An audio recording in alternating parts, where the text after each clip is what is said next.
Hello everyone and welcome back to my channel. So I am back with a new video on Google Sheets, and we're also going to be looking at an extension to the data validation video that I did earlier, where we're going to be looking at another extended concept of the same topic.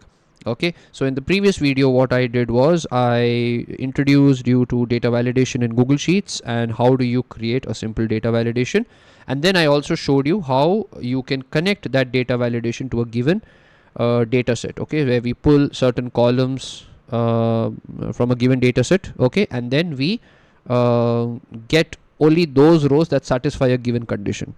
Okay, so it essentially looked something like this. So this is a new sheet which we're going to be using in today's video. So we had a toggle over here.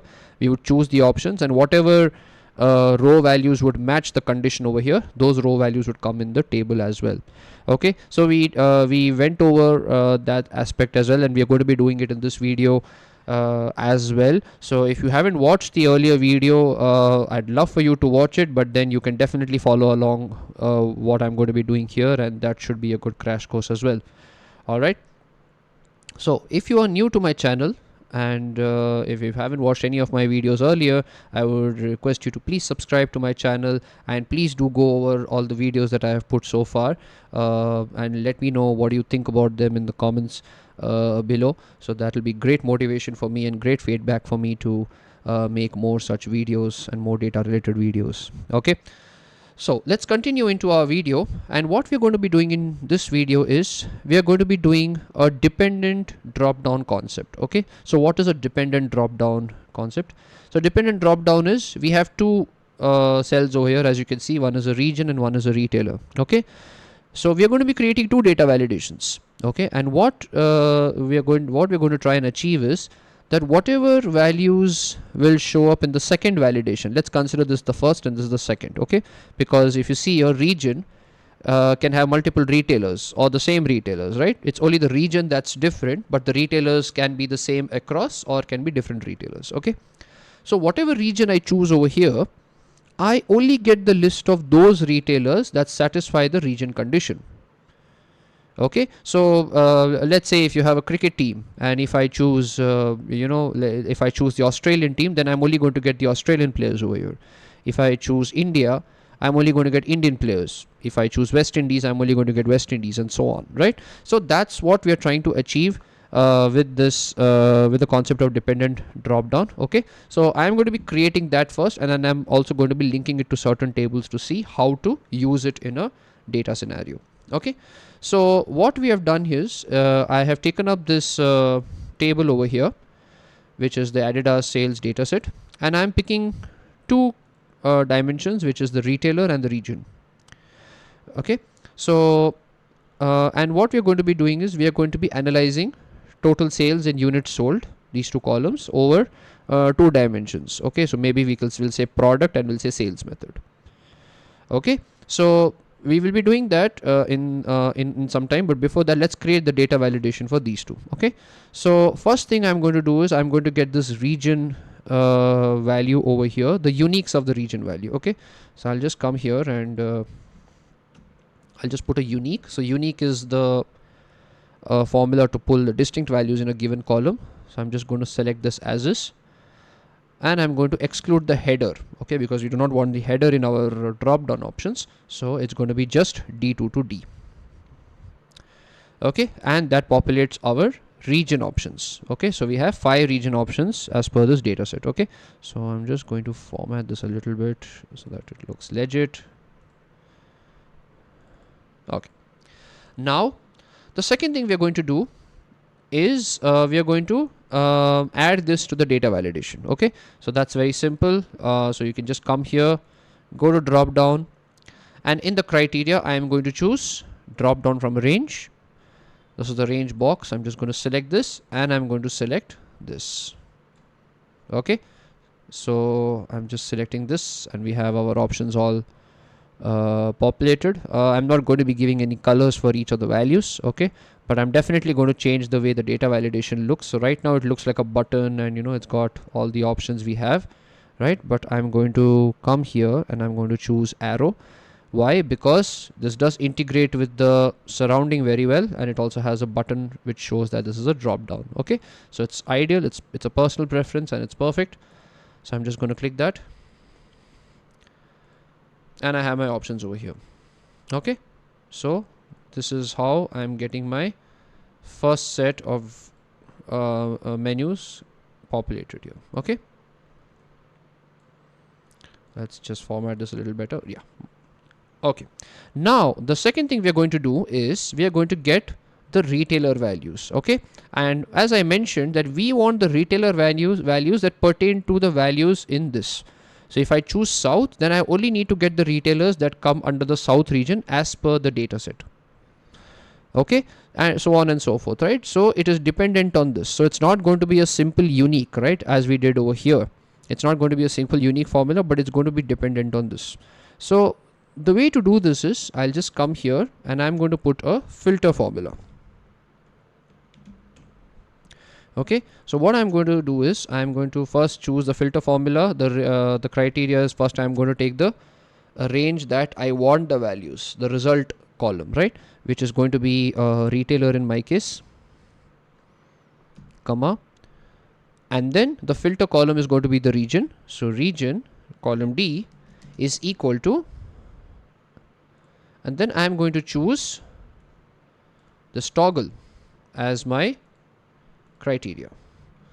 Okay, so usually when you have data validation criteria like this, I just lock the cells. Okay, and now when I do this, you can see that there are certain values that are populated, but there are lots of duplicates.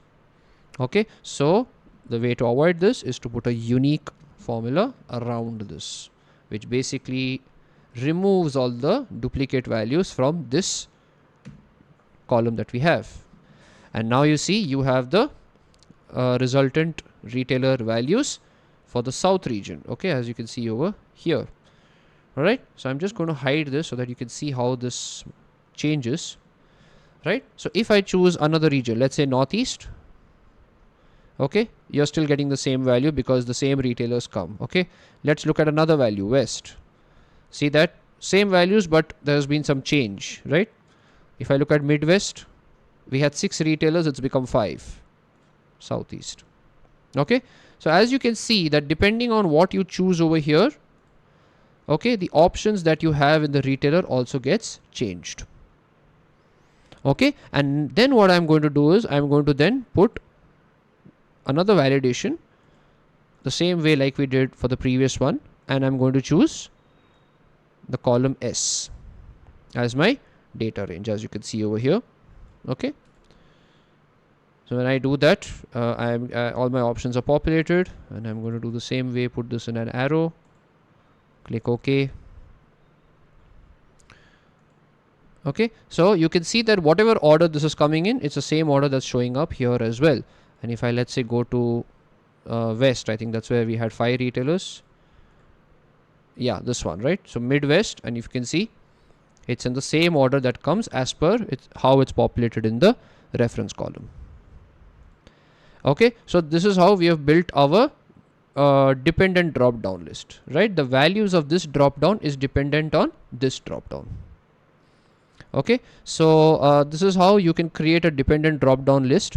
All right, and now let us see how to use this in a context. Okay, as I mentioned that we'll be looking at analysis from perspective of 2 dimensions, which is sales method and the product. Okay, so let's just put this out of focus for now, and let's get to writing the table. Okay, so what I'm going to be doing is I'm going to be writing a query formula for this. Okay, so if you have no idea what the query formula is, follow along and see how I'm doing it right now. Otherwise, I have an entire playlist series of videos that I've done on the query formula, right from the basics to the advanced. So you can go and check that link in the description. Okay, so what I'm going to now do is I'm going to get 2 tables. One table is unit sales and total sales, units and total sales by the product, and then by the sales method. Okay, so first thing is first that I'm going to be selecting the range. So I'll just select the entire data, but because I have it in a named range already, I'm just going to type that and then I'm going to put inverted commas, and inside this we're going to write the query. So select, what are the columns that we have to select? Let's see, we have to select column G, okay, product, and then I want a sum. It's like a pivot table, right? What I'm trying to create is like a pivot table. So when you put G, and then when you drag the values of units sold and total sales into the values box, it sums the entire values based on the product. So we have to sum unit sales, units sold and total sales over here. Okay, so I'm going to say G, and I'm going to say sum of I, sum of J, group by G. Okay, because I have an aggregated function over here, so I will group by whatever dimensions are there in my select statement, just like how you would do it in SQL. So I've added this. So I have a simple table here where I am looking at the product, the total sales, and the total units based on the product category. Okay, now what I want to do is I want to toggle these numbers based on these options. Now what I'm seeing, these numbers, what I'm seeing right now is for overall. But if I want to see for Midwest and for the retailer Sports Direct, okay, how do we do that? So we have to connect this formula that we have with the data validation table, with the data validation buttons over here. Okay, so before we do that, let me create the other table on the other side, so that we can have both of them side by side while doing the analysis. So I think this column is column M, so I'm just going to change the column M in this query. Yeah, there you go. So you have now two sets of tables. One is unit sold total sales by sales method, and one is by product. And now we are going to be linking both these tables with the data validations that we have. Okay, so the way to do this is the same. You have to put a filter condition. Okay, you have to put a filter condition and then connect the criteria of the filter to whatever value comes on the toggle.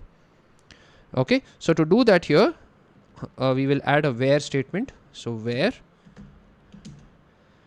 and we are saying region. So I believe region column is column D, and retailer is column A. Okay, so where D is equal to, so region, my criteria for region is in column J2, but to reference this inside the query formula, what I'm going to do is I'm going to put one set of single quotes. In between the single quotes, I'm going to put one set of double quotes. In between the double quotes, I'm going to put ampersands, and then I'm going to reference the cell I need. Okay, so this is one condition. And then the second condition will be for the retailer, which is this one. So I'm going to use an and say, what is this? We have the retailer, which is column A. So A is equal to the same thing, right? So I'm just going to add the same thing again, but the reference of the column will change. It's not going to be J2, it's going to be J3. All right. So what we are doing here is we are saying, give me the value by product, the total sum of units and total sum of sales, where the region is equal to whatever value comes on region, and whatever, and give me retailer is equal to whatever value comes on the retailer. Okay, and then group by G. So when I do this, now you can see the numbers have definitely changed. They're looking lesser than what we got earlier. Actually, you can compare that right over here. Okay, so your total units which is coming for no filters overall is coming around 2.4 million, whereas if you sum this up, you're only getting 74,000. Okay, I think I should I think if you add a sum over here, it will become more clear, right? So you can see the total sum over here, sum over here, sum over here, and sum over here. Okay, so if you look at the totals, you can see a stark contrast in the totals. That's because these values are only pertaining to the Midwest region and Sports Direct. So similarly, if I go to, let's say, the South region, so it's now showing me South region and for Sports Direct. Okay, but if I want to look for something else, let's say Coles. Oh, there's an error over here. So this error is coming because Coles is written like this with a single apostrophe, right? So it's kind of disrupting the formula and giving us the error. So I'm yet to find a way out of this, but we will explore that in another video for sure. But let's look at Amazon instead. So we have, as you can see, we have this total sales and this for Amazon. Okay, similarly, if I go to another region, let's say Northeast. So for Amazon, I'm getting these values. Okay, let's go for another retailer, maybe Walmart, and there you go. You have the values for Walmart in the Northeast region. Okay, so the same way I can connect the other table as well with the same conditions. So I'm just going to copy the where statement from this and add it over here. Okay, so now if I change the retailer, let's say to Foot Locker, you can see both the tables are changing simultaneously. Why? Because both of them are now linked to the same set of conditions. Okay, so if I go to Southeast, and if I go, let's say, to Walmart, and you can also see the validation here because the totals are matching, so you know that we are seeing the right set of numbers. Alright, so this is in a nutshell how dependent drop-down lists are created, and we also saw how to link this to the data validations, okay, so that you have all your analysis at the click of a button, right? You do not need to create pivot tables and all those things. When you can set up a simple tracker like this, put your tables and put your mini tables for visualizations and things like that, and connect everything to data validation, so that you can just ask the user or the stakeholder to play with the toggles and then do the analysis right in front of them. All right, so the last concept that I want to go over is what if we want to see overall numbers? Because right now, if you see, we have put a condition where region is equal to this and retailer is equal to this. Okay, but what if I want to see for all of Southeast region?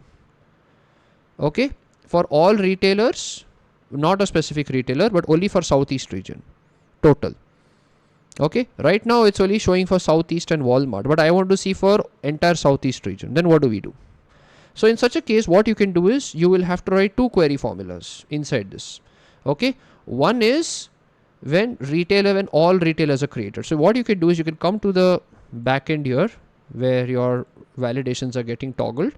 Okay, so I'll just bring this down so that we do not disturb this formula, and I'm going to put an all over here. Okay, now when I put an all over here, it means I'm adding all as a condition inside the data validation menu. And what does that mean? That means that if I set this to all, then all my numbers will only depend on the region. Like I am seeing the total number of units sold and sales for the West region or the South region, irrespective of not bothering about which specific retailer am I looking for. If you choose to put a specific retailer, then you get numbers only for those retailers. Alright, so if you see this, I've added the all option, and that will even show up in my menu. So, oh, it's not showing up. That's because it's not in the range. So J3, yeah, if you see here, it's starting from the row second. I'll put it from the row first, and now you see the all option is populating. Okay, so now I have an all option. If I choose this now, nothing's going to come. Why? Because there is no such thing as a retailer that is named all, so that's why there's no numbers for that. Okay, so but we can define what does this all mean. If it is an all, what should the numbers be? Okay, so we do that using an if. So in the if, you will essentially say, let's just expand this a little bit. You're essentially going to write if this cell J3 is equal to all,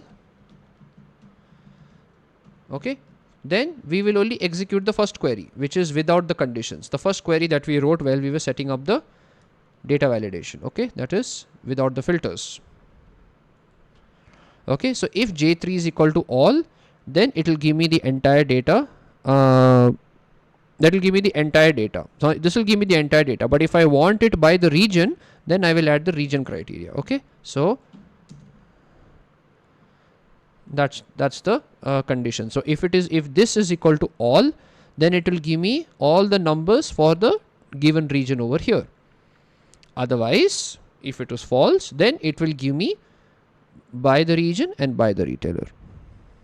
Okay, so if I press enter, so now I am getting the entire numbers for the southeast region because all is selected, right? So we have defined what all means. But if I choose a specific retailer, then we go back to getting numbers for a specific retailer. Okay, now I'll just put this back to all because this table is still not populating, right? So I'm going to put the same formula over here. Only thing we will have to change is the dimension. Okay, so if J3 is equal to all, oops, copied the wrong stuff. So group, this is going to be M, not G. So this is also going to be M. All right, so now you can see the totals are matching here. Okay, and we are getting for all the regions. So if I change the region, let's say I put West. So see, I'm getting numbers for all the for the entire region itself, not specific to a given retailer. But if I choose a given retailer, then I'm only getting numbers for that region, for that retailer and for that region. All right.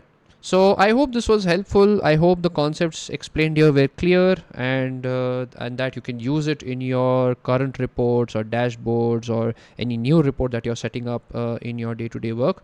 So please do like this video if you found this helpful. Please do share it with your friends and your colleagues if you think this will help them as well. And do subscribe to the channel as well. This will help me make much more content for this channel and for the data community as well. All right, so until my next video, I'd like to say thank you and cheers.